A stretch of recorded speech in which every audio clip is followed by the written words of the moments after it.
सबों को जय मसीह की। मसीह यीशु के नाम से आप सबों को अनुग्रह और शांति प्राप्त हो। और सर्वप्रथम मैं परमेश्वर को धन्यवाद देना चाहता हूं कि प्रभु ने आज हमें एक ऐसा अवसर दिया है।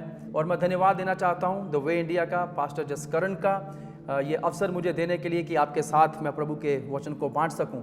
और पिछले 2 सप्ताह से आप उनसे शैतान के जालों के बारे में सुन रहे थे, द शैतान्स ट्रैप सीरीज। और आज उसी को मैं आगे बढ़ाते हुए आपके साथ कुछ बांटना चाहता हूं। और मैं विश्वास करता हूं प्रभु हमें कुछ अद्भुत सिखाने पर है। आज का संदेश जो मैं आपके साथ बांटना चाहता हूं वो है क्रोध के ऊपर। जी हाँ, क्रोध।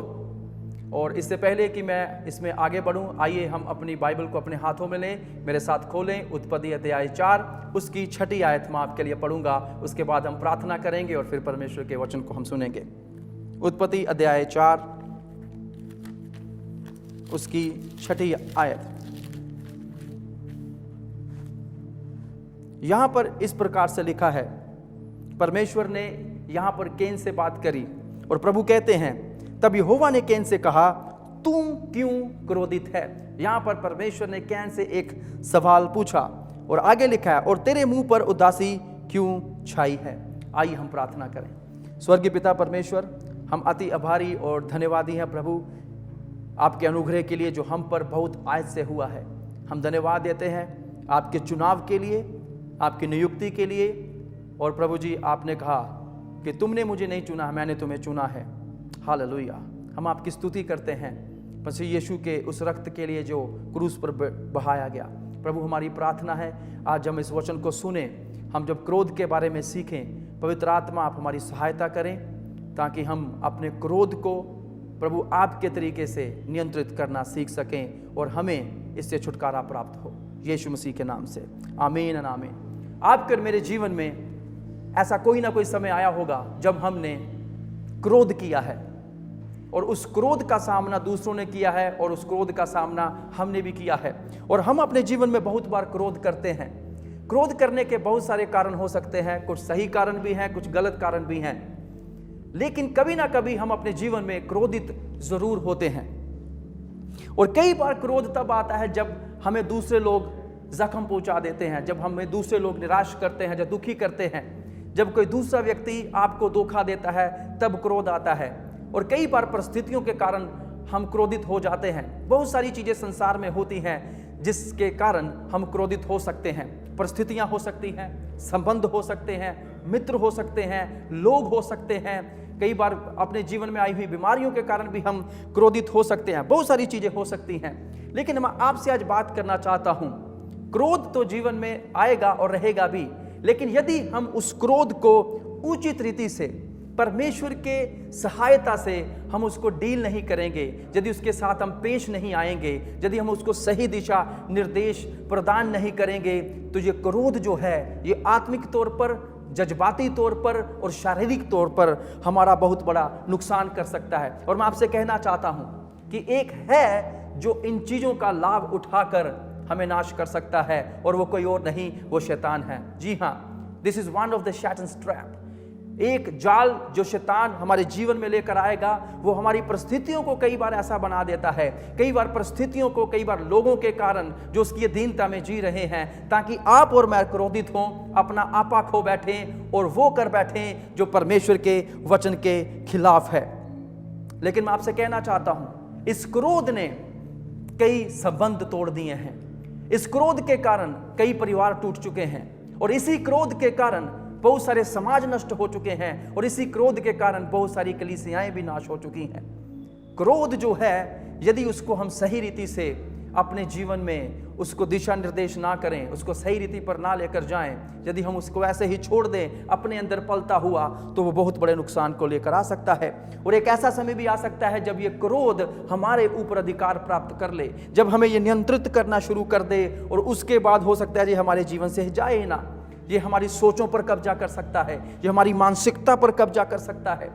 और कई बार जब क्रोध हमारे अंदर पलता रहता है, कई बार हम उसे बाहर नहीं निकालते, या कई बार हम उसको अपने भीतर ही रखना चाहते हैं, तो ये क्रोध बिल्कुल ऐसा लगता है जैसे आप मान लीजिए अपनी पीठ के ऊपर 100 किलो की एक बोरी लेकर घूम रहे हैं। आपको कैसा महसूस होगा यदि प्रतिदिन आप एक 100 किलो का बोझा अपने ऊपर लेकर घूमे, बोझ लेकर घूमे, तो एक दिन आएगा जब आप शारीरिक तौर से कमज़ोर महसूस करेंगे, आप थका हुआ महसूस करेंगे, आप हारा हुआ महसूस करेंगे, आप टूटा हुआ महसूस करेंगे और आपके स्वास्थ्य को बहुत ज़्यादा हानि हो सकती है।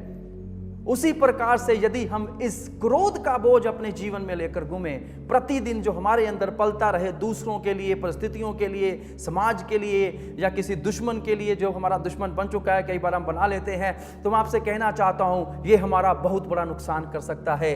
क्रोध, छुपा हुआ क्रोध जो भीतर पनपता रहता है, ये बहुत ही हानिकारक है और ज़रूरी है हम अपने जीवन में से इसको निकाल फेंके। ज़रूरी है हम इसके साथ सही रीति से, उचित रीति से डील करें। ये हमारे जीवन में होना नहीं चाहिए और परमेश्वर का वचन भी हमें इस बात के लिए प्रोत्साहित करता है और बहुत सारे इंस्ट्रक्शन, बहुत सारे दिशा निर्देश हम प्रभु के वचन से पा सकते हैं। क्या आप अपने जीवन में कभी ना कभी क्रोधित हुए हैं?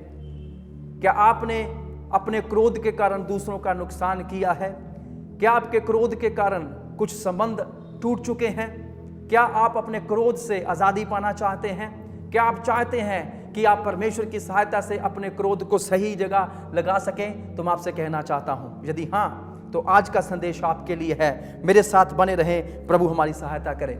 आइए हम एक और आयत पढ़ें, भजन संहिता उसका 37 उसकी 8 आयत। वहां पर भजनकार लिखता है, क्रोध से परे रह। किससे परे रह?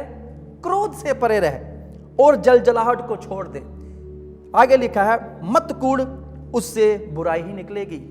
तो जो क्रोध है ये बुराई ही को लेकर आएगा यदि हम इसको परमेश्वर के तरीके से निर्देशित ना करें, इसके साथ डील ना करें, और उसमें से बुराई निकलेगी, जलजलाहट निकलेगी और कुड़कुड़ाना निकलेगा। मैंने बहुत सारे लोगों को कुड़कुड़ाते हुए देखा है, जलजलाहट में जलते हुए देखा है और अंत में बुराई करते हुए देखा है। क्यों?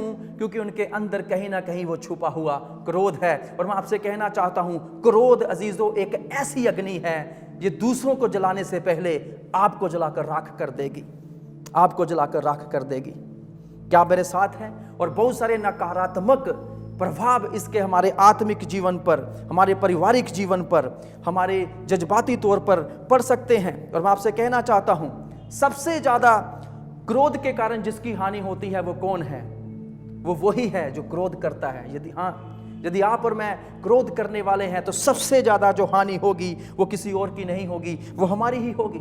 और कई बार क्रोध करने वाले ऐसा सोचते हैं, मैं आपसे कहना चाहता हूं, ये एक ऐसा जहर है जिसको खाकर कई बार हम ऐसी आशा करते हैं कि दूसरा मर जाए।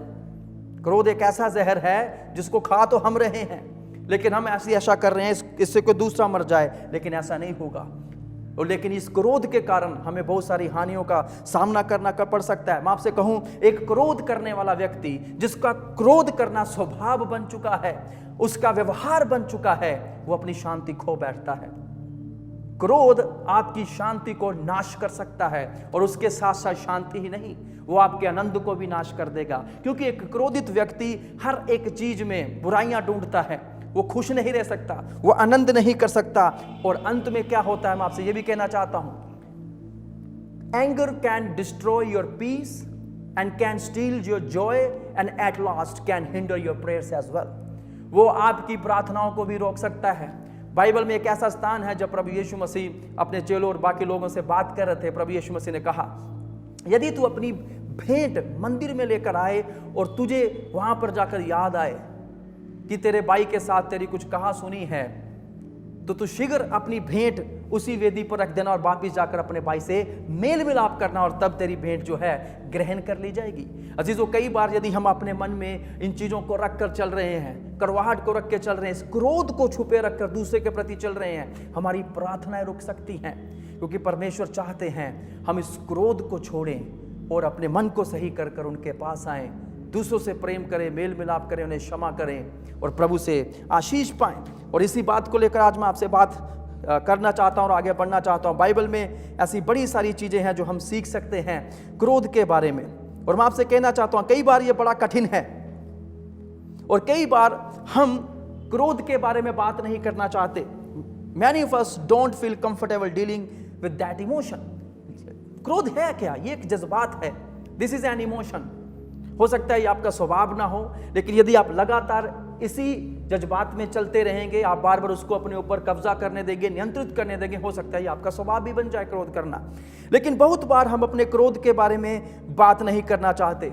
कई बार हम अपने मुंह को तो बंद कर लेते हैं, हम मुंह से कुछ नहीं कहते, लेकिन अंदर ही अंदर हम कुड़कुड़ाते रहते हैं, अंदर ही अंदर ये क्रोध कार्य करता रहता है। बहुत सारी चीजें हो सकती है, ये बिल्कुल ऐसा है, यदि अंदर ही अंदर हमारे क्रोध चल रहा है, ये बिल्कुल ऐसा है कि जलती हुई आग पर आप पानी डालकर किसी पतीले को रख दें, तो आप मुझे बताएं क्या होगा।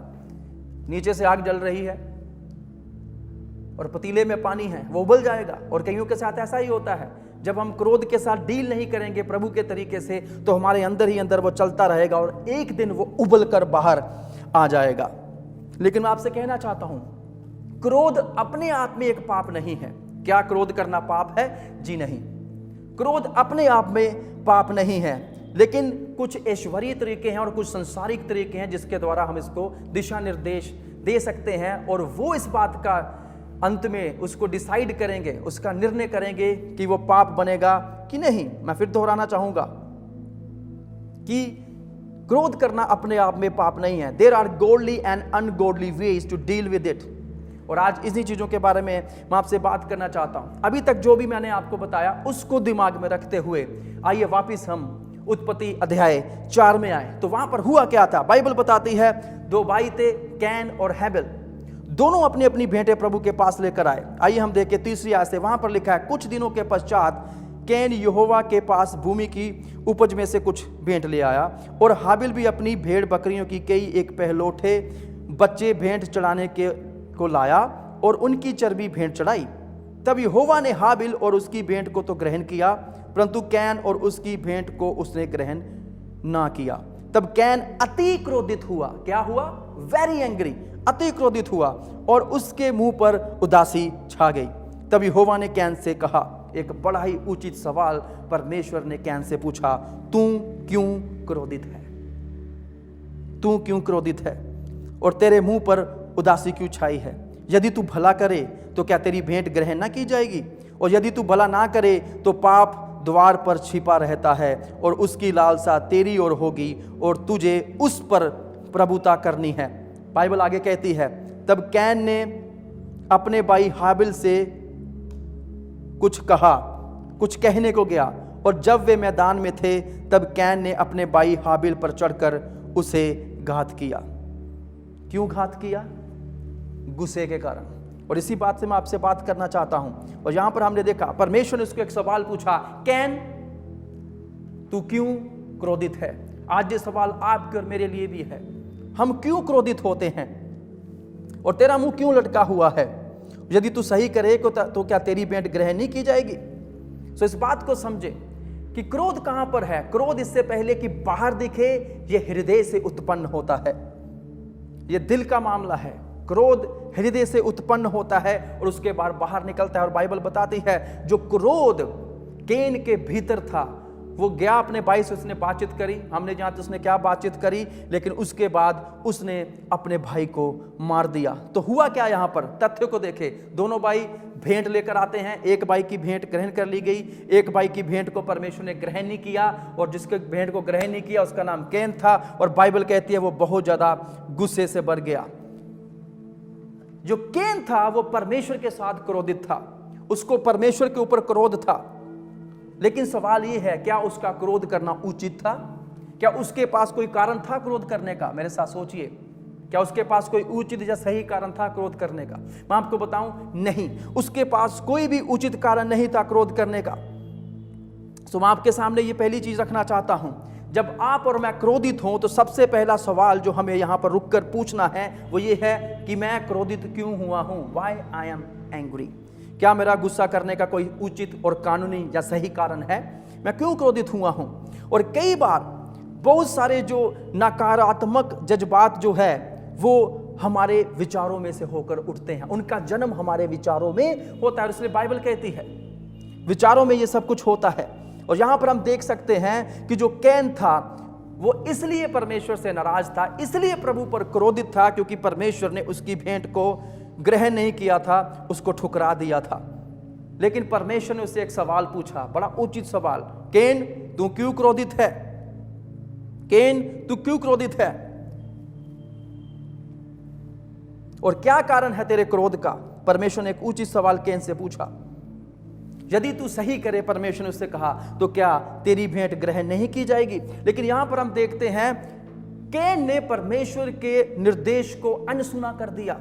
और कई बार ऐसा ही होता है अजीजों, जब हम क्रोधित होते हैं हम सुनना पसंद नहीं करते, हमारा मन कठोर हो जाता है, हमारी जो मति होती है वो भ्रष्ट हो जाती है। क्रोध जो है ना, वो हमारी मति को भ्रष्ट कर देगा, वो हमारी बुद्धि को भ्रष्ट कर देगा, और सोच नहीं पाते वो व्यक्ति ज्यादा जो क्रोधित हो जाते हैं, उनकी जो सोचने की क्षमता होती है वो क्या प्रभावित हो जाती है और वो सोच नहीं पाते। और इस स्थान पर यही हुआ है। परमेश्वर ने उसकी एक बात कही, कैन यदि तू सही करे तो क्या मैं तेरी नहीं सुनूंगा? क्या मैं तेरी भेंट को ग्रहण नहीं करूंगा? अर्थ यह है, प्रभु कह रहे हैं यदि तू सही करे, तेरा मन सही हो, मैं तेरी भेंट को भी ग्रहण करूंगा। लेकिन हम यहां देखते हैं कैन का मन या हृदय सही नहीं था, उसका मन यहां पर कठोर हो चुका था, वो सीखना नहीं चाहता था और इसलिए उसने अपनी उंगली परमेश्वर पर भी उठा डाली। लेकिन मैं एक बात को सोचता हूं, यदि कैन नम्र होता, यदि कैन के अंदर ये रुचि होती, ये इच्छा होती कि उसने परमेश्वर को प्रसन्न करना है, तो वो हाथ जोड़कर प्रभु से कहता, प्रभु आपका क्या अर्थ है और मैं क्या सही करूं प्रभु जिससे मैं सही हो जाऊं। लेकिन मैं विश्वास करता हूं कि यदि कैन के अंदर एक सही अच्छा हृदय होता प्रभु को प्रसन्न करने का, तो ये सवाल वो प्रभु से पूछता और प्रभु उसको बिल्कुल सही उत्तर देते। लेकिन इसके विपरीत क्या होता है, क्योंकि कैन ने परमेश्वर को अनसुना कर दिया। किसके कारण? अपने क्रोध के कारण। जी हाँ अजीजों, बहुत बार आप और मैं जब क्रोध से ग्रसित होंगे, क्रोध से भरे होंगे, हो सकता है हम परमेश्वर, प्रभु के वचन और पवित्र आत्मा की आवाज को भी अनसुना कर दें। और इसलिए बाइबल कहती है, आज जब तुम पवित्र आत्मा की आवाज को सुनो तो अपने मनों को कठोर ना करो। और कठोर मन जो है, कहीं ना कहीं उसका एक कारण क्रोध भी है जो अंदर पल रहा है। और कई बार उसी क्रोध के कारण हम कड़वाहट से भी भर जाते हैं और सुनना बंद कर देते हैं। तो प्रभु ने कैन को क्या कहा? प्रभु ने कहा, God told Cain that sin was crouching at your door. Hallelujah. तो पाप द्वार पर छिपा रहता है, पाप तेरे द्वार पर खड़ा है, पाप बस खोने पर है, वो तेरे मन पर आ चुका है। और यदि तूने इसके ऊपर जय प्राप्त नहीं करी, यदि तू इसके ऊपर तूने प्रभुता नहीं करी, तो ये तेरे जीवन को विनाश कर देगा, तो ये तेरे जीवन को प्रभावित कर देगा। इंग्लिश में जो शब्द यहां पर आते हैं वहां लिखा है टू रूल ओवर इट। प्रभु उसको कहते हैं you should rule over it. तुझे मैंने योग्यता दी है, तू योग्य है, तू इसके ऊपर अधिकार प्राप्त कर सके, टू टेक अथॉरिटी, तू उसके ऊपर अधिकार ले सके, तू उसके ऊपर जय प्राप्त कर सके। आमीन। परमेश्वर ने ऐसा कुछ भी कैन को नहीं कहा होता यदि कैन के पास योग्यता नहीं होती अपने क्रोध से लड़ने की। And now this is the very important principle. ये सबसे एक महत्वपूर्ण सिद्धांत है अजीजों। We have the power to take authority over our anger. हमारे पास प्रभु ने वो सारा अधिकार दिया है कि हम अपने क्रोध के ऊपर जय प्राप्त कर सकें। यदि मैं आपसे कहूं, हर एक स्वभाव जो हमारे भीतर है, चाहे वो क्रोध है, चाहे वो ईर्ष्या है, चाहे वो जलन है, चाहे जो कुछ भी है, हम उसके ऊपर जय प्राप्त कर सकते हैं। मैं आपसे कहना चाहता हूं, जितने लोग आज मुझे सुन रहे हैं, you can rule over it. आप जय प्राप्त कर सकते हैं। हालेलुया। क्योंकि प्रभु कहते हैं आप में योग्यता दी है प्रभु ने, ताकि आप अपने स्वभाव के ऊपर जय प्राप्त कर सकें और उसको सही दिशा निर्देश दे सकें। लेकिन कई बार क्या होता है, वेरी ऑफन हम क्या करते हैं, हम क्रोध को नियंत्रित करने के बजाय अपने क्रोध को, अपने आप को नियंत्रित करने देते हैं। और बाइबल कहती है एक व्यक्ति जिस चीज से हार जाता है वो उसका गुलाम बन जाता है। और बहुत सारे लोग आज गुस्से के गुलाम बन चुके हैं, क्रोध के गुलाम बन चुके हैं। वो सोचना पसंद नहीं करते, वो सुनना पसंद नहीं करते, वो निर्देश लेना पसंद नहीं करते, लेकिन क्रोधित होते रहते हैं। और यही कारण है बहुत सारी चीजें टूट गई हैं। लेकिन मैं आपसे कहना चाहता हूं, एक प्रभु के दास होने के नाते, भक्त होने के नाते, मसीही होने के नाते हमें पूर्ण रीति से अपने आप को प्रभु यीशु और उसके वचन की अधीनता में देना है। हालेलुया। आमीन। आमीन। तो हमें अपने हृदयों को प्रभु के साथ शांति में रखना है, अपने भाई बंधुओं के साथ शांति में रखना है, अपने पड़ोसियों के साथ हमें शांति में जीना है। हालेलुया। और हमें उस स्थान पर पहुंचना है जहां पर हम शांति को स्थापित कर सकें। हम शांति के दूत हैं, बाइबल कहती है, हम राजदूत हैं, हम उसकी शांति को लिए घूमते हैं। लेकिन हम देखते हैं कैन ने क्या किया, He did not rule over the sin in his heart. उसने अपने हृदय में जो पाप पनप रहा था क्रोध के कारण, उसके ऊपर जय प्राप्त नहीं करी, अधिकार प्राप्त नहीं किया। मैं आपसे कहना चाहता हूं, आइए हम कैन के समान ना बने। प्रभु ने जब कहा है हम इस पर जय प्राप्त कर सकते हैं, आइए हम ऐसे तमाम स्वभावों के ऊपर जय प्राप्त करें जो परमेश्वर के वचन के अनुसार नहीं है, जो परमेश्वर के सिद्धांत और उसके राज्य के अनुसार नहीं है। और हम देखते हैं कैन के अंदर उस क्रोध के कारण एक इच्छा उत्पन्न होती है और वो अपने भाई का कत्ल कर देता है। क्यों? क्योंकि वो अपने क्रोध को परमेश्वर की अधीनता में नहीं दे पाया, क्योंकि उसने अपने क्रोध को परमेश्वर के सामने लेकर वो नहीं गया। और उसने क्या किया? उसने उसकी हत्या कर दी जिसने कुछ भी गलत ना किया था। सो हम यहां पर देखते हैं कैन ने अपना गुस्सा बाहर दिखाया, लेकिन पहले वो उसके भीतर पनप रहा था, उसके भीतर पनप रहा था, वो सब कुछ उसके भीतर पनप रहा था। और मैं आपके साथ एक और आयत पढ़ना चाहता हूं, आइए मेरे साथ खोले भजन संहिता 4:4। और यहाँ पर प्रभु के दास जो हैं भजनकार हमें एक अच्छी सलाह देते हैं क्रोध को लेकर। मेरे साथ खोले भजन संहिता 4:4। मैं विश्वास करता हूँ प्रभु आज आपसे कुछ बात कर रहे हैं। वहाँ पर लिखा, कांपते रहो और पाप मत करो, और अपने अपने बिछोने पर मन ही मन सोचो और चुपचाप रहो। आमीन। क्या लिखा है यहाँ पर? कांपते रहो और पाप मत करो। कांपते रहो और पाप मत करो। हमें पाप नहीं करना। हो सकता है हम क्रोध करें, लेकिन हम अपने क्रोध को उस स्थान तक ना लेके जाएं जहां हम पाप में पड़ जाएं। और ऐसी बहुत सारी हिदायतें, ऐसी बहुत सारी आयतें परमेश्वर के वचन में हमें मिल सकती हैं जहां पर हम इसके बारे में पढ़ सकते हैं। लेकिन मैं आप सबको प्रोत्साहित करूंगा, आइए हम कैन के समान ना बने, आइए हम इस जुए को तोड़ दें, आइए हम इसमें से आजाद होकर निकल जाएं, आइए हम परमेश्वर के सामने अपने स्वभाव को, अपनी कमजोरियों को लेकर जाएं और प्रभु की सहायता को प्राप्त करें। उसके वचन को हम प्रथम स्थान दें और इसके ऊपर अपने आप को नियंत्रित कर लें। मैं आपको बताऊं, परमेश्वर का वचन आपकी सहायता कर सकता है। यह सामर्थी है, यह ईश्वरीय सिद्धांत है जीवन जीने के लिए।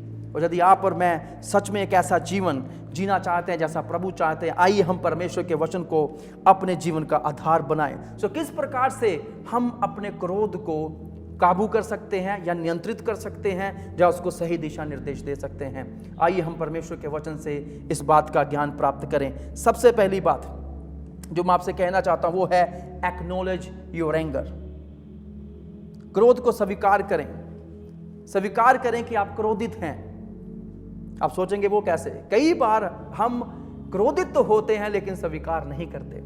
मैं एक ऐसे भाई को जानता हूं, उसको मैंने कई बार कहते सुना है, यदि उसको गुस्सा भी आ जाए तो अंदर ही अंदर ऐसे कैसे घुट जाएंगे, जैसे प्रेशर कुकर होता है, उसको देखेंगे मुंह लाल हो गया। भाई साहब आप क्रोधित हैं? नहीं नहीं, मैं क्रोधित नहीं हूं, मैं बस निराश हूं। I am not angry, I am just disappointed. So ऐसे लोग आपको मिलेंगे जो अपने हृदय में छुपा कर रखते हो और आसपास सबको पता चल जाता है कि चीज कहां पर जली है कहां पर जलजलाहट हो रही है, कहां पर हुआ है। और कई बार हम ऐसा ही करने की कोशिश करते हैं। हमें गुस्सा आता है लेकिन हमें पता नहीं है उसको किस तरह से संभालना है, कैसी दिशा निर्देश देनी है। हम उसको छुपाने की कोशिश करते हैं, लेकिन आसपास सबको पता चल जाता है हमें गुस्सा आया है। और कई बार हम गुस्सा इसलिए भी नहीं करते क्योंकि मसीहियों को गुस्सा नहीं करना चाहिए। एक भक्त को गुस्सा करना शोभा नहीं देता। लेकिन मैं आपसे कहूं, मैं आज तक इस गुस्सा करने के उससे जूझ रहा हूं। मैंने जब पहली बार मसीह यीशु को ग्रहण किया था, मेरे जीवन में क्रोध ही एक ऐसी चीज थी जो हमेशा मेरे ऊपर राज्य करती थी। लेकिन जब मैंने मसीह यीशु को जाना, उनके वचन को पढ़ा, प्रभु के दासों के द्वारा प्रचारों को सुना, मैं अपने जीवन पर कार्य कर सका। और प्रभु के वचन के द्वारा मुझे ये भी बुद्धि प्राप्त हुई कि इसको मैं कैसे लेकर चल सकता हूँ। तो आज मुझे ये कहते हुए बिल्कुल शर्म नहीं आती कि हाँ मैं क्रोधित हूँ और मुझे इस बात पर गुस्सा आया है। लेकिन जब मैं ये कह रहा हूँ, वहां पर जरूरी है कि मैं अपने हियाब को बना के रखूं और मेरा मन प्रभु में शांत हो। लेकिन एक सवाल है मेरा आज आपसे, मेरे साथ मिलकर सोचिएगा, क्या मसीही लोग गुस्सा कर सकते हैं? कई लोग कहते हैं क्रिश्चियन डोंट गेट एंग्री, मसीही लोग गुस्सा नहीं करते। मैं आपसे पूछ रहा हूं, डू दे? क्या वो करते हैं? यस, वो गुस्सा करते हैं। और प्रभु के वचन में लिखा है, आइए मेरे साथ खोलें अफिसियों की पत्री, उसका 4 अध्याय और उसकी 26 आयत। यदि कोई व्यक्ति मुझसे कहे उसे गुस्सा नहीं आता, तो मैं कहूँगा वो झूठ बोल रहा है। हर एक व्यक्ति के जीवन में गुस्सा है, कुछ लोग इसको बाहर दिखा देते हैं, कुछ लोग इसको नहीं दिखाते हैं, कुछ लोग इसको सही रीति से लेकर चलते हैं, कुछ लोग गलत रीति से गुस्सा कर बैठते हैं। लेकिन आइए हम देखें प्रभु का वचन क्या कहता है इफिसियों 4 अध्याय और उसकी 26 आयत में। यहां पर लिखा है क्रोध तो करो। क्या लिखा है यहां पर? क्रोध तो करो, बी एंग्री। तो यहां पर क्या लिखा? क्रोध तो करो। तो क्रोध तो कर सकते हैं, लेकिन आगे लिखा है पर पाप मत करो। आपका गुस्सा पाप पर खत्म नहीं होना चाहिए, लेकिन आपका गुस्सा प्रार्थना पर खत्म होना चाहिए। हालेलुया। मैं अक्सर ऐसा बोलता हूं, आपका गुस्सा पाप पर खत्म नहीं होना चाहिए, प्रार्थना पर खत्म होना चाहिए। जब आप क्रोधित हो, मैं आपको प्रोत्साहित करूंगा, आप उन बातों को प्रभु के सामने लेकर चलें।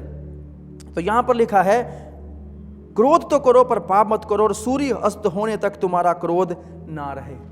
सूर्य अस्त होने तक तुम्हारा क्रोध ना रहे, और ना शैतान को अवसर दो। शैतान्स ट्रैप। यदि हम अपने गुस्से को सही रीति से नियंत्रित नहीं करेंगे तो हमें नियंत्रित ये करेगा, और शैतान को पूरा मौका मिल जाएगा ताकि उस क्रोध को वो हमारे विरोध में और दूसरे लोगों के विरोध में इस्तेमाल कर सके। क्योंकि यहां पर लिखा है यदि हमने क्रोध किया और उसके बाद हमने पाप कर लिया तो हम शैतान को अवसर दे देंगे ताकि वो हमें आत्मिक तौर पर, जज्बाती तौर पर, शारीरिक तौर पर हर प्रकार से वो नुकसान पहुंचाए। लेकिन बाइबल कहती है, और बाइबल इस बारे में बिल्कुल सीधी है, और इस तथ्य को समझें, हम कई बार गुस्सा कर लेते हैं। We will get angry at times in our lifes. ऐसे ऐसे समय जीवन में आएंगे जब आप और मैं क्रोधित होंगे, लेकिन हमें गुस्से को अवसर नहीं बनाना पाप के लिए, हमें पाप नहीं करने बैठ जाना। लेकिन यदि हम इसको सही रीति से लेकर चाहें, if we handle it rightly, सही भी तरीका है और एक गलत तरीका है, लेकिन यदि हम इसको सही तरीके से लेकर चलें और यदि हम इसको प्रभु के हाथों में सौंपे, तो मेरा पूरा विश्वास है परमेश्वर उस गुस्से को भी सही रीति से सही कर सकते हैं। क्या आप मेरे साथ हैं? क्या हम तैयार हैं सही स्थान पर अपने गुस्से को ले जाने के लिए? आमीन। सो ये गलत नहीं है कि हम गुस्सा करें, लेकिन क्या होता है, where we do go wrong is when we allow our anger to control us instead of us controlling it। जो मैंने आपसे पहले भी बात करी, हम गलत उस स्थान पर हो जाते हैं जब हम अपने गुस्से को अपने आप को नियंत्रित करने देने लग जाते हैं। तो सबसे पहली बात, यदि आपको और मुझे अपने गुस्से के ऊपर नियंत्रित पाना है, हमें क्या करना है? हम स्वीकार करें कि हमें गुस्सा आता है। जी मैं गुस्से में हूं, जी मुझे इस बात को, ये मुझे अच्छा नहीं लगा, लेकिन उसके साथ साथ इस बात को याद रखें कि हमें अपने गुस्से को पाप की ओर नहीं बढ़ाना। तो यदि हम अपने गुस्से को छुपाने की कोशिश करेंगे और अंदर ही अंदर हम इसको उबलने देंगे, तो मैं आपसे कहना चाहता हूं ये कहीं ना कहीं बहुत बड़ा नुकसान कर देगा, और ये हमारे अंदर उबलता रहेगा। और एक ऐसा समय आएगा, मैं आपसे कहना चाहता हूं कि गुस्सा जब जो है कड़वाहट का रूप ले लेगा। जिस व्यक्ति के साथ आपने क्रोधित हैं, जिसके कामों के कारण आप क्रोधित हैं, आप उसके ऊपर गुस्सा करने लग जाएंगे, और गुस्से के बाद आपके अंदर कड़वाहट आनी शुरू होगी। मैं ऐसे लोगों को जानता हूं, कई लोग कलीसिया में आते हैं, एक दूसरे को देखते हैं और दूर से ही देखकर मुड़ जाते हैं। कई लोग मुंह से तो जय मसीह बोलते हैं, लेकिन अंदर से क्या कहते हैं? इसका सत्यानाश हो जाए। अंदर से वो प्रेम नहीं आ पाता। क्यों? क्योंकि कहीं ना कहीं मन में वो कड़वाहट है। और ऐसा हुआ होगा कि आपने एक व्यक्ति को दूर से ही देखा, यहाँ सब प्रेज द लॉर्ड, हालेलुया, प्रभु की स्तुति हो, प्रभु मैं अपने आजीवन को समर्पित करता हूँ। लेकिन जब बात आई उस भाई जो आपके सामने, जिसके कारण आप क्रोधित हैं, उसको देखकर ही आप अपना मुख फेर लेते हैं और आप दूसरी ओर जाना शुरू कर देते हैं। मैंने ऐसा कलीसियाओं में होते हुए देखा है, समाज में होते हुए देखा, और बहुत स्थानों पर होते हुए देखा है। और क्रोध कई बार आपको कड़वाहट की ओर ले जाएगा, और एक ऐसा भी समय आ जाता है लोग क्रोध के कारण अपने आप को बिल्कुल अलग कर लेते हैं। दे आइसोलेट देमसेल्व्स। वो अपने आप को अलग कर लेते हैं दूसरों से। क्यों? क्योंकि वो क्रोधित है। और हो सकता है कई बार वो क्रोध सही बातों से हो, और ये भी हो सकता है कि गलत बातों से हो सकता है आपने कुछ गलत समझ लिया हो। तो इस बात को आप मेरे साथ समझें, हमें अपने क्रोध को जो है अपने अंदर छुपा कर नहीं रखना। और मैंने ऐसी बहुत सारी गवाहियां सुनी हैं, जब लोग मेरे पास आए और उनकी शरीर में कुछ ना कुछ बीमारी थी। मैं आपसे कहना चाहता हूँ, बहुत सारी बीमारियां क्रोध करने से भी होती हैं। उनमें से उच्च रक्तचाप, निम्न रक्तचाप, ब्लड प्रेशर बढ़ना, कम हो जाना, और उसके साथ साथ कुड़कुड़ाना। कई लोग कुड़कुड़ाते रहते हैं हमेशा, आप उनको कुड़कुड़ टेंशन में है, डिप्रेशन में है, क्योंकि बहुत सारा क्रोध अंदर है, तो गुस्सा आ रहा है, डिप्रेस्ड हो रहे हैं, बहुत सारी बातें उनके अंदर चलती रहती हैं। सो क्यों हो रहा है? क्योंकि वो अपने अंदर गुस्से को छुपा कर रखते हैं। और मैंने ऐसी कई गवाहियां सुनी है जहां पर लोग बीमार थे, उन्होंने इसके लिए प्रार्थना करी, चंगे नहीं हुए। प्रार्थना के बाद भी उन्होंने पादरी साहब से हाथ रखकर प्रार्थना करवाई, फिर भी चंगे नहीं हुए। उन्होंने दवाइयां खाई, फिर भी वो चंगे नहीं हुए। लेकिन फिर जब कहते ना सब चीजें हार जाते हैं हम, तो हम प्रभु के पास जाते हैं। वो प्रभु के पास गए और तब प्रभु ने उनसे बात करी कि आपके मन में जो कड़वाहट है, आप उसको दूसरे व्यक्ति के लिए पहले निकालें। और उन्होंने गवाही दी कि जैसे ही उन्होंने उस कड़वाहट को अपने मन से निकाला, दूसरों ने जो उनको जख्म पहुंचाए थे उन्होंने उसको क्षमा कर दिया। उनके जीवन में परमेश्वर चंगाई को लेकर आए। हालेलुया, आमीन। फॉरगिवनेस कैन बी की टू डिलीवरेंस। क्षमा करना आपके ही छुटकारे का कारण बन सकता है, ये कुंजी बन सकती है। आइए हम दूसरों को क्षमा करें। हमें गुस्सा आता है, हम इस बात को माने, लेकिन हम उसको सही स्थान पर लेकर जाएं जो कि परमेश्वर है, और प्रभु की हजूरी में हम दूसरों को क्षमा करें। This is the first step, ताकि हम इसकी उजाड़ देने वाली ताकत से स्वतंत्र हो सकें। हम अपने गुस्से को स्वीकार कर लें और इसको माने कि ये सचमुच है और ये नुकसान कर सकता है, और फिर हम प्रभु के तरीके से, in a godly way we must deal with it. हमें परमेश्वर के तरीके से इसके साथ पेश आना है। दूसरी बात जो मैं आपसे करना चाहता हूं वो ये है, अपनी इच्छा को क्षमा करने के लिए लगाएं। Set your will to forgive others. जो मैंने पीछे बात करी, आपकी क्षमा करना दूसरों को आपकी चंगाई का कारण बन सकती है, लेकिन कई बार इच्छा नहीं होती। जब आप क्रोधित हैं तो आपके अंदर क्षमा करने की इच्छा नहीं आती, लेकिन आप प्रभु के पास लेकर जाएं इस बात को, आप इसके लिए प्रार्थना करें। Set your will to forgive, दूसरों को क्षमा करने के लिए इसे लगाएं। और मैं आपसे कहना चाहता हूं, यहां पर एक ही तरीका है कि हम इसके मृत्युदायक शिकंजे से, उसके जाल से, ट्रैप से छूट सकते हैं। वो ये है, जो जिन लोगों ने हमें गहरा जख्म पहुंचाया, जिन लोगों ने हमें बहुत दुख पहुंचाया है, हम उस व्यक्ति को क्षमा कर दें। जो हमारे साथ गलत कर चुके हैं, हम उन्हें क्षमा करें। मैं जानता हूं क्षमा करना आसान नहीं है, ये बहुत ही कठिन है, लेकिन मैं आपसे कहूं, इससे पहले कि आप दूसरों को क्षमा करें, आप प्रभु के पास जाएं, प्रभु से कहें, प्रभु मुझे अपनी वो शांति दें, प्रभु मुझे ऐसे क्षमा करना सिखाएं जैसा आपने मुझे क्षमा किया है। और मैं जानता हूं प्रभु, जब उस क्षमा को मैं अपने जीवन में ग्रहण करूंगा और जब मुझे बोध होगा, जब आपका प्रेम मुझे भर देगा, तब मेरे लिए आसान हो जाएगा। प्रभु आप मेरी सहायता करें। Set your will to forgive, अपनी इच्छा को प्रभु की इच्छा में दें और उसके बाद दूसरों को क्षमा करना शुरू करें। बाइबल कहती है, कुलुसियों की पत्री, जब हम उसका 3:13 पढ़ेंगे, आइए मेरे साथ खोले कुलुसियों उसका 3 उसकी 13 आयत में आपके लिए पढ़ूंगा। यहां पर लिखा है, और यदि किसी को किसी पर दोष देने का कोई कारण हो सकता है दूसरों पर दोष लगाने का, तो एक दूसरे को सह लो। बाइबल कहती है एक दूसरे की सह लो। बड़ा कठिन है कई बार सहना, लेकिन बाइबल कहती है सह लो। और एक दूसरे के अपराध को क्षमा करो, जैसे प्रभु ने तुम्हारे अपराध को क्षमा किया, वैसे तुम भी दूसरों के अपराधों को क्षमा करो। हालेलुया, ये ऐश्वर्य सिद्धांत है। प्रभु चाहते हैं जैसा उन्होंने हमें क्षमा किया है, हम दूसरों को क्षमा करें। मैं आपसे कहना चाहता हूं, यदि आप अपने पापों के लिए प्रभु से क्षमा मांग रहे हैं, आप दूसरों को भी क्षमा करें, दूसरों को भी क्षमा करें।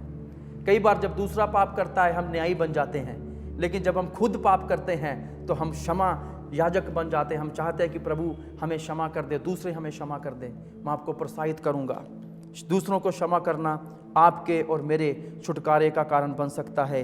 हम क्षमा करें। Let us forgive.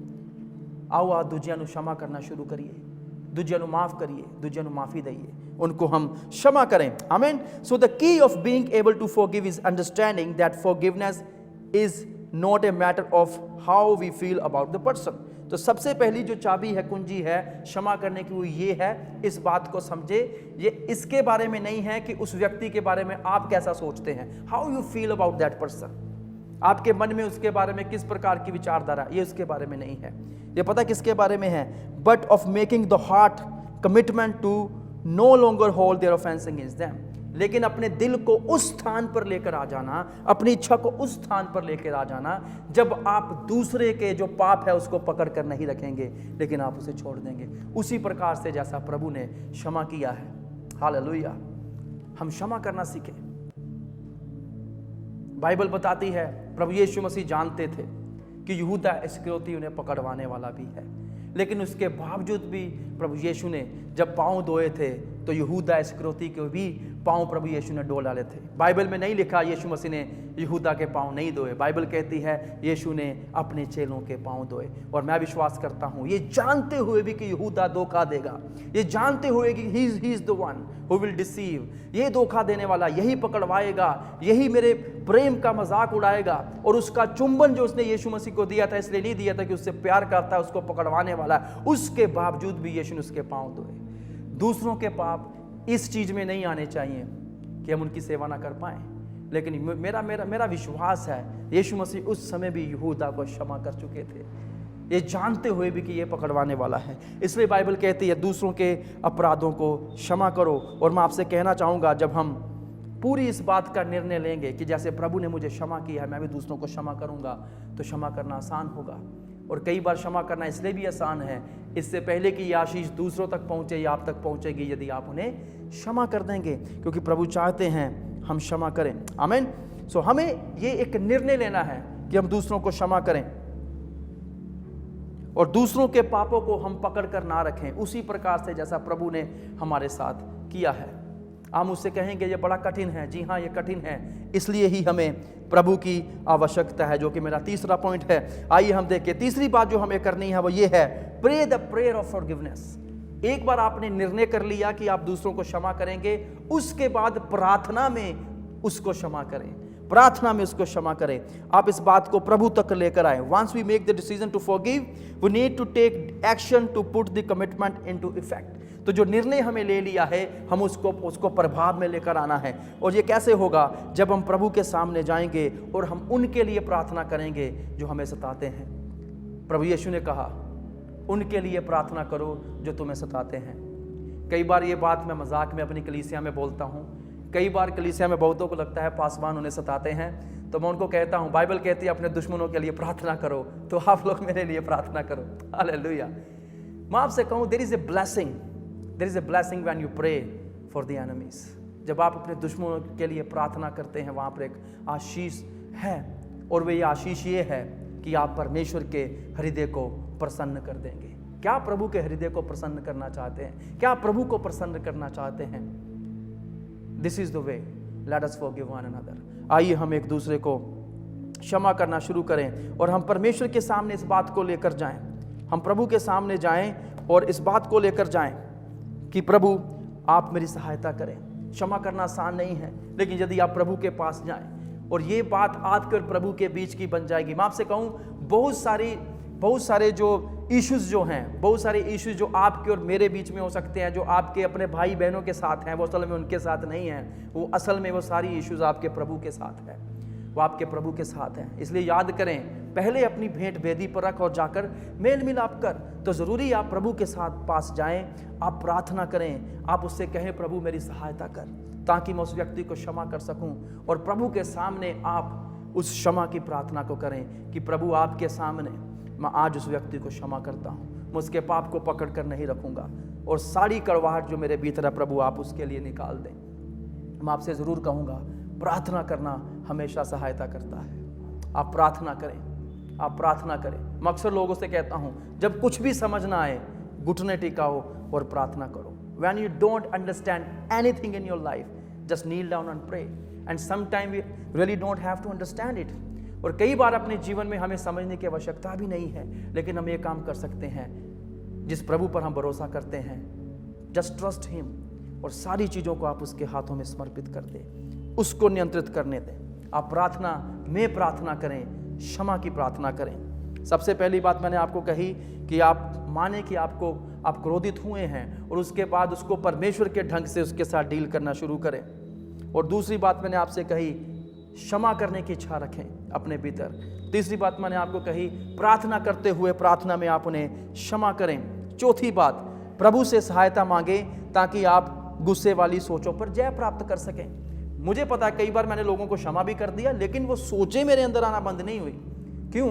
क्योंकि जो जख्म अंदर तक लगे हुए थे वो बाहर निकल नहीं रहे थे। पिछले दिनों की बात है, और बहुत ज़्यादा मुझे किसी ने दुख पहुंचाया, मेरा हृदय टूट गया, मैं प्रभु के सामने बहुत रोया, मैंने आंसू बहाए, प्रभु ये क्यों हुआ है। लेकिन मैं उस बात से जूझता रहा, मैं प्रार्थना करता रहा। मैंने कहा प्रभु मैं उन्हें क्षमा करना चाहता हूँ, आप मेरी सहायता करें।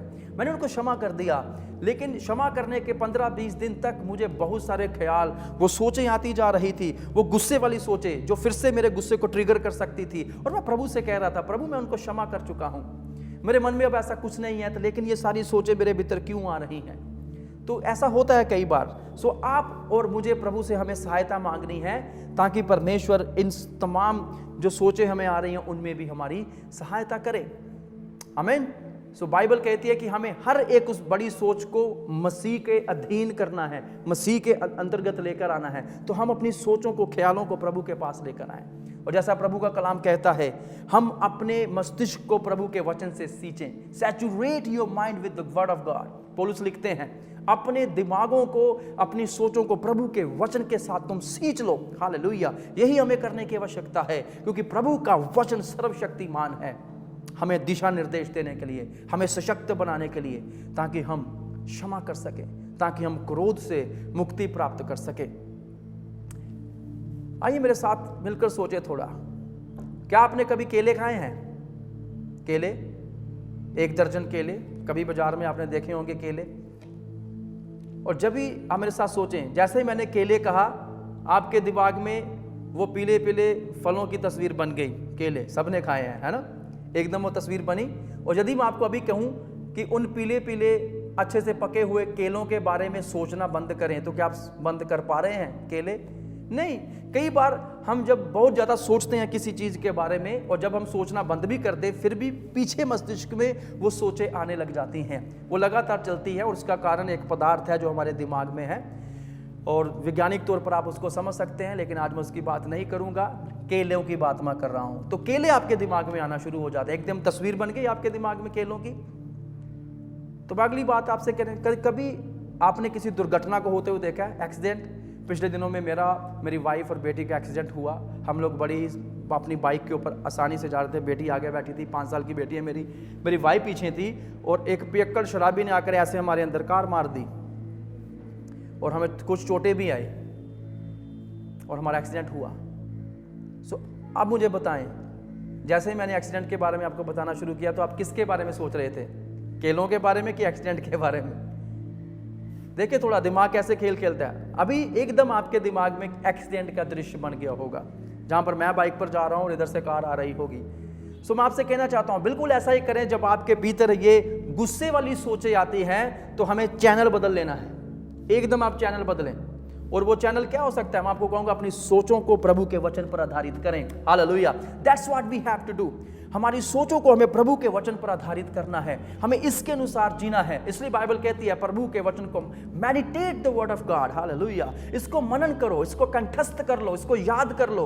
आपको इसको याद करना है ताकि ऐसे समय में आप कह सके जैसे सोचे आ रही हैं। मैं कई बार ऐसा करता हूं, कुछ आयतों को मैंने याद करके रखा हुआ, जब वो सोचे आती है मैं कहना शुरू कर देता हूँ। और मेरी पसंदीदा भजन 23 मुझे बड़ा पसंद लगता है। मैं कहना शुरू कर देता हूँ, यहोवा मेरा चरवाहा है, मुझे कोई घटी ना होगी, वो मुझे हरी हरी चराइयों में चलाता है, सुखदाई जनों के करीब लेकर जाता है। तो ऐसी मैं आयतें बोलना शुरू कर देता हूँ। जब आप इनको बोलते हैं, मैं सच बताता हूँ, आपके भीतर शांति आना शुरू हो जाती है। हालेलुया। क्योंकि हमारा प्रभु शांति का राजकुमार है। सो हम अपनी सोचों को प्रभु के पास लेकर जाएं और उनकी सहायता को मांगे। और इसलिए यीशु मसीह ने कहा भी था, जब तक मैं नहीं जाऊंगा वो सहायक नहीं आएगा। लेकिन आज खुशखबरी ये है, वो सहायक आ चुका है, जो कि पवित्र आत्मा प्रभु हैं, और वो हमारी सहायता कर सकते हैं हर एक चीज के ऊपर जय प्राप्त करने के लिए। 5वीं और अंतिम बात जो मैं आपसे करना चाहता हूं ये है, दूसरों की गलती के बारे में बार बार सोचना बंद करें। हो सकता है जब इन सोचों पर भी आप जय प्राप्त कर लें, लेकिन कई बार हम इसके बारे में सोचते रहते हैं कि उसने मेरे साथ ये किया था, उसने मेरे साथ ये किया था, उसने मेरे साथ ये किया।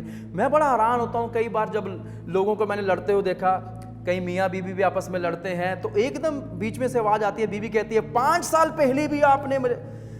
मैं सोचता हूँ लोग 5 साल पहले की बातें भी याद रख रहे हैं। और एक बार मुझे बड़ी हैरान हुई, आपको हंसी आएगी। मैं अपनी माता जी से बात कर रहा था, मेरी माता जी ने कहा कि पास्टर जी कहती हैं वो मुझे, तो पास्टर जी मुझे प्रभु के वचन ज़्यादा याद नहीं होते। मैंने कहा अच्छी बात है। मैंने कहा लेकिन मैंने एक दिन आपको कहते हुए सुना था कि वो 6 साल पहले वाली भी बात आपको याद है। तो यदि 6 साल पहले की बातें आपको याद हो सकती है तो मैं विश्वास करता हूँ प्रभु का वचन भी आप याद कर सकते हैं। लेकिन ये इसके बारे में है कि आप अपना हृदय, आप अपनी शक्ति, आप अपनी सोच किस पर लगाते हैं। तो मैं आपको प्रोत्साहित करूंगा कि बजाय उसके कि 5 साल पहले क्या हुआ था, आप वर्तमान को संभालें और अगर किसी व्यक्ति ने गलती करी उसको क्षमा करने का हृदय रखें और उसके बाद उसको बार बार ना सोचें। उससे क्या होगा, आपको शांति प्राप्त होगी, आपके मन में कड़वाहट नहीं होगी, आप आलोचक नहीं बन जाएंगे और चिड़चिड़ापन भी महसूस नहीं करेंगे। और मैं आपसे कहना चाहता हूं शैतान्स ट्रैप के बारे में, तो शैतान का एक सबसे बड़ा जंजाल यही है कि वो हमें क्रोधित कर दे और क्रोधित होकर हम कुछ गलत कदम उठा लें और गलत कदम उठाने के कारण हम पाप में फंस जाएं। लेकिन ये एक क्रोध एक ऐसी अवस्था है, एक ऐसा व्यवहार है, मैं आपसे कह रहा हूं, इससे पहले कि ये दूसरों का नुकसान करे, ये आपका नुकसान कर चुका होगा। तो आपको और मुझे इस बात का आज निर्णय करना है। उसी प्रकार वही निर्णय जो परमेश्वर ने कैन के सामने भी रखा था। प्रभु ने एक सवाल उससे पूछा, कैन तू क्यों क्रोधित है और तेरा मुंह क्यों लटका हुआ है, उदासी क्यों छाई है? यदि तू भला करे तो क्या तेरी भेंट ग्रहण न की जाएगी? देख, पाप तेरे द्वार पर छिपा रहता है, उसकी लालसा तेरी ओर होगी और तुझे उस पर प्रभुता करनी है। इसी सवाल के साथ आज मैं आपको छोड़ना चाहता हूं। आप क्यों क्रोधित हैं, इस बात को जांचें। प्रभु के सामने अपने क्रोध को लेकर आए। प्रे थ्रू योर एंगर, अपने क्रोध में से होकर प्रार्थना करें दूसरों के लिए, क्षमा करने का मन रखें, अपनी सोच को प्रभु के वचन के ऊपर आधारित करें और दूसरों की गलतियों के बारे में, उनके ऑफेंस के बारे में बार बार ना सोचें। तो मैं आपसे पूछना चाहता हूं, क्या आप इस स्वभाव पर जय प्राप्त करना चाहते हैं? क्या आप इसको नियंत्रित करना चाहते हैं? मैं आपसे कहना चाहता हूं, गुस्सा आपका है, आप इसको ऐश्वर्य तरीके से नियंत्रित करें, क्योंकि बाइबल कहती है you have to rule over it. आज मैं आपसे कहना चाहता हूं, आप इस पर प्रभुता प्राप्त कर सकते हैं, क्योंकि प्रभु ने आपको योग्यता दी है, क्षमता दी है कि आप इस पर जय प्राप्त कर सकें। कितने लोग इस पर जय प्राप्त करना चाहते हैं? मैं नहीं जानता कितने लोग मुझे इस समय सुन रहे हैं, लेकिन मैं आपको प्रोत्साहित करना चाहता हूं, जितने भी प्रभु के बेटे बेटियां आज मुझे सुन रहे हैं, मैं आपको आमंत्रण देना चाहता हूं, यदि आप गुस्से के स्वभाव से जूझ रहे हैं, यदि आपने आप इसका स्वभाव बना लिया है और आप पाप करने पर आज आपने कर दिया है, आज समय है आप प्रभु से क्षमा प्राप्त करें। और यदि आपने दूसरों के विरोध में कुछ किया है, आप उनसे भी क्षमा मांग लें, आपको असीम शांति प्राप्त होगी। क्षमा मांगना भी एक बड़े प्रोत्साहन का काम है, लेकिन उससे भी बढ़कर आज मैं आपसे कहूँगा कि आप इस पर जय प्राप्त कर सकते हैं। क्या आप जय प्राप्त करना चाहते हैं? यदि हाँ, तो मैं आपके लिए प्रार्थना करना चाहूँगा। प्रभु आपके साथ हो, आइए हम प्रार्थना करें। स्वर्गीय पिता परमेश्वर, हम अति आभारी और धन्यवादी हैं प्रभु कि आज अपने वचन के द्वारा आपने हमसे बात करी। आपका वचन कहता है क्रोध तो करो पर पाप ना करो,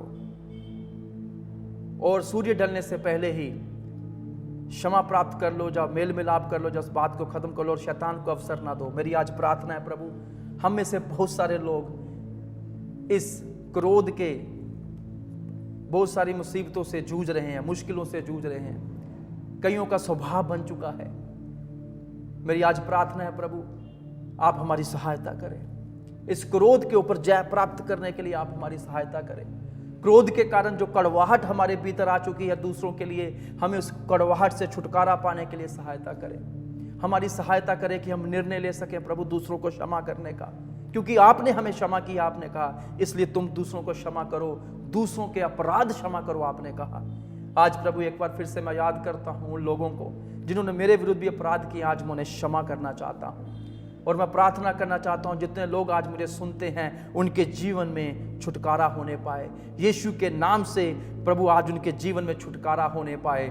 यीशु मसीह के नाम से मैं प्रार्थना करता हूं उनके गुस्से जो है वो नियंत्रित होने पाए। मेरी विशेष प्रार्थना, आपका वचन कहता है प्रभु कि तुम्हें इस पर जय प्राप्त करनी है। हर एक चीज, जितने भी आज लोग मुझे सुनते हैं जो उनको जय प्राप्त करने से रोकती है, यीशु के नाम से मैं उनको जाने का हुक्म देता हूं। शैतान के हर एक जाल से हम छूटे, हम उसको समझे, उसके षड्यंत्रों को तोड़े यीशु के नाम से। और आज प्रभु मैं आपकी इच्छा को, आपके राज्य को, आपकी योजनाओं को आपके प्रियों के ऊपर बोलना चाहता हूं, आपकी कलीसिया के ऊपर बोलना चाहता हूं। यीशु मसीह के नाम से हमारा स्वभाव प्रभु शैतान के समान नहीं, या संसार के समान नहीं, लेकिन आपके समान बनता जाए। मैं धन्यवाद देता हूं कि बाइबल कहती है आपने हमें अपने स्वरूप और समानता में बनाया है। हम आपके स्वरूप और समानता में पाए जाएं, आपका स्वभाव हमारे भीतर आए, आपका प्रेम हमारे भीतर आए, आपकी क्षमा हमारे भीतर आए। प्रभु आपके स्वभाव को हम चाहते हैं यीशु के नाम से। प्रभु जिनके परिवार टूट चुके हैं इस क्रोध के कारण, मेरी प्रार्थना है प्रभु वो क्रोध को छोड़े, एक दूसरे को क्षमा करे, मेल मिलाप कर सके। यीशु के नाम से मेल मिलाप होने पाए प्रभु, मेल मिलाप का आत्मा काम करने पाए। Lord I pray for the reconciliation in families, even in the churches, in the society, in the neighbourhoods, पड़ोसियों में, एक दूसरे के साथ, पति पत्नियों में, भाई बहनों में, प्रभु मित्रों में मेल मिलाप होने पाए। और प्रभु सबसे बढ़कर बाइबल कहती है अपनी भूल चूक कौन समझ सकता है, लेकिन मेरे गुप्त पापों को क्षमा कर। प्रभु हमारी भूलों को आप हमें दिखाएं ताकि हम देख सकें हमने कहाँ पर गलती करी, कहाँ पर पाप कर लिया, ताकि हम उसको सुधार सकें। आज एक बार फिर से प्रभु हम अपने जीवनों को आपके सामने समर्पित करते हैं। प्रभु मेरी शक्ति को और मेरी कमजोरी को भी मैं आपकी अधीनता में देता हूँ, और जितने लोग सुनते हैं उनको भी आपके हाथों में, सबकी सहायता करें, छुटकारा दे। प्रार्थना करते हैं द वे इंडिया के लिए प्रभु आप उन्हें भी आशीषित करें, पास्टर जसकरण को आशीष करें, उनकी पूरी टीम को आशीषित करें। और इस सेवकाई के द्वारा प्रभु जो ऑनलाइन चलाई जा रही है, मेरी प्रार्थना है सैकड़ों सैकड़ों लोग आशीषित होने पाए, आपको जान सकें और प्रभु आपके द्वारा छुटकारा प्राप्त कर सकें। आपका वचन कहता है जिसको पुत्र आजाद करता है वो आजाद हो जाता है, और यीशु के नाम से आज मैं आज़ादी की घोषणा कर देता हूँ। धन्यवाद देता हूँ आपने प्रार्थना को सुना, यीशु मसीह के नाम में, आमीन आमीन। आप सबों को जय मसीह की बहुत धन्यवाद मुझे धैर्य से सुनने के लिए। जो आपने सुना है उसको जीवन में लगाएं, प्रभु को खोजें, सब चीज़ों को प्रार्थना में लेकर जाएं। मसीह यीशु के नाम से आप सबको अनुग्रह और शांति प्राप्त हो। मैं पास्टर सतवंत सिंह, आमीन।